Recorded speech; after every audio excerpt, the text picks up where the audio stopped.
as you know, when you're paying on a mortgage, you're required to have a split system. But as we knocked out $85,000 around our district. We talked, especially our seniors who have paid their mortgage and own the house outright. More and more of them are not carrying a windstorm. They're nervous about it. They're embarrassed. Hey, whisper. It's one. We're running without, windstorm or home coverage right now. If that storm earlier this week had come a little further north,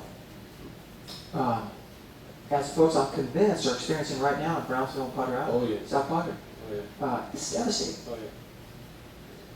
That's the challenge I think the preeminent challenge for these 4 coastal counties of fixing it. Public education, it's always an issue. Everybody loves, seems to be a big issue with a lot of the people who are typically running for office. Teachers, they love teachers, but then when they get in there, some you find out who loves you and who doesn't. I know what side does it, but there's going to be push, and every single year to push for vouchers. Has this thing seemed to pick up any momentum in the past few years?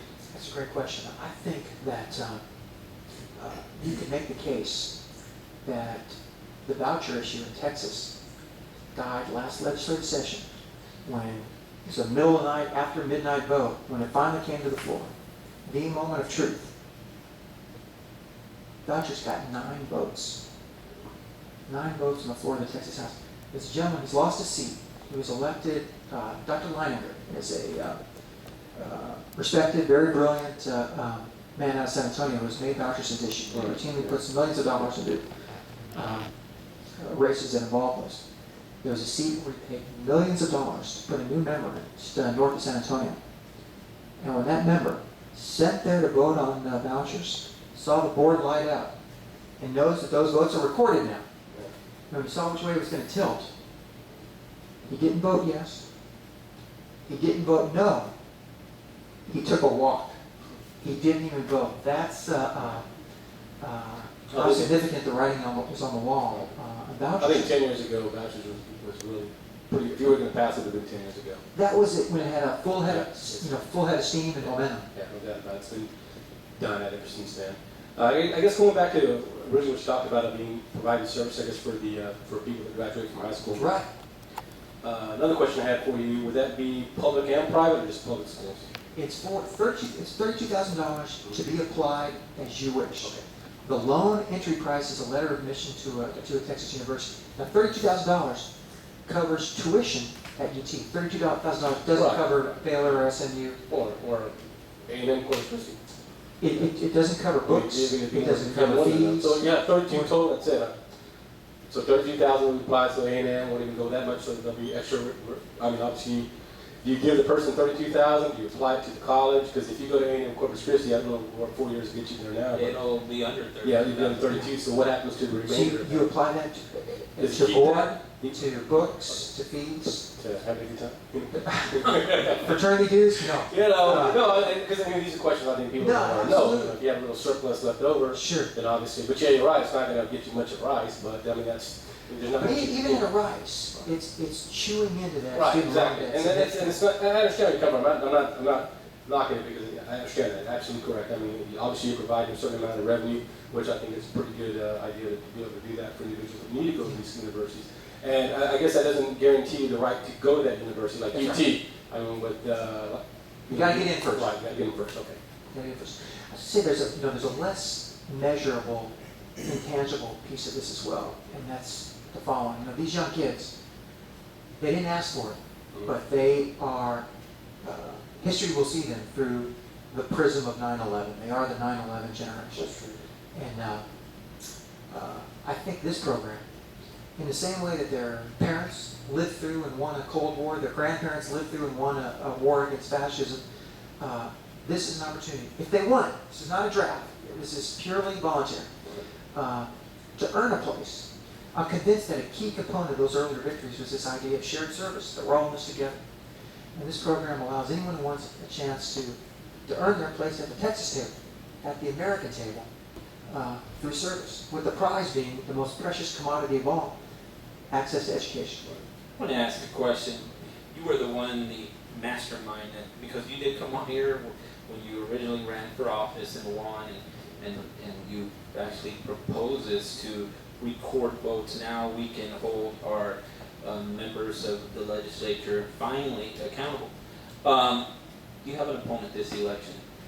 I think that idea was excellent, but how come your opponent didn't propose? Why do you think your opponent didn't propose that back when he was in the legislature? Well, first, I want to zero in on the term mastermind, and hopefully my wife heard that. If you could say that again, I would appreciate it. The mastermind.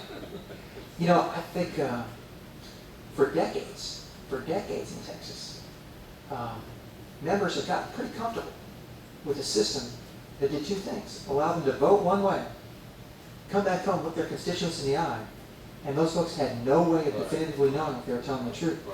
The other thing is the mechanics. It's fascinating. Maybe you've seen footage of this. It floats around on YouTube. What they were able to do is work out a system. This is incredible. People don't believe this happened here in Texas. But essentially, for the bulk of our session, they would handle all debate and amendments during the first 4 days of the week. And then Fridays, they'd leave 10 floor captains behind on the floor. Those floor captains, you've seen the chamber down there, they were in charge of voting for the 4 desks around them. Because it didn't matter which way you voted. The record only showed whether you voted or not. So 10 would stay, 140 other members would go back to their business or their law firm or to the beach and have a 3-day weekend. And if you've seen the footage, they call for the vote, and this floor captain runs around, punches everybody's voting buttons on their desk. So all that to say, these veteran members who've been there a decade, 2 decades, entrenched for 3 decades, had gotten pretty comfortable with the system and wanted no part of change.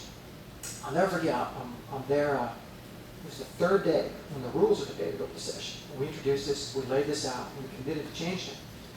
And the rules debate, they tell me, it's historically, it's about an hour-long evolution.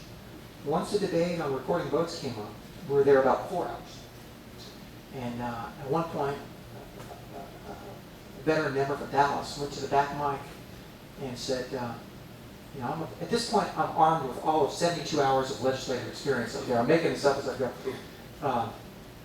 And she said, Representative Garcia, I think you've tried to trick us.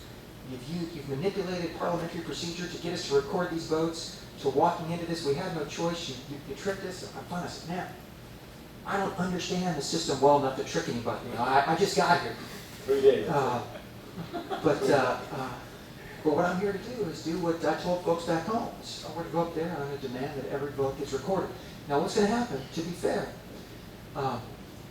what our amendment did, what you'll recall this past November passed with an 85% mandate, is required that every vote on final passage, 3rd reading, is recorded and documented.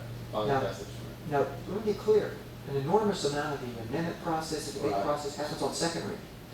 And the committee chair, I mean, he eyeball to eyeball, another entrenched guy who'd been there for 25 years, he said, hey, rookie, your debate on record, on recording votes on 2nd reading, it's not going to happen on my committee. I won't even let it come out. But now, when we go back with the constitutional amendment to pass with an 85% mandate, I think it's going to be very, very difficult for anyone to resist recording votes on 2nd reading as well. It's one of those examples. It seems like it doesn't happen very much anymore. The people have spoken. And I think we're going to get it done. So that at this point, I hope when we sit here 2 years from now, we'll say that this session to come, we ensure that every vote on final passage, on 2nd reading, every committee vote, every amendment vote, in the same way that they are in the U.S. Congress, in the same way they are in the overwhelming majority of states in the country, in the same way that city council persons, in the same way that county commissioners record and vote, there's nowhere to hide up there, that business people have to be accountable for their decisions, so should the Texas legislature. I think we can get it done.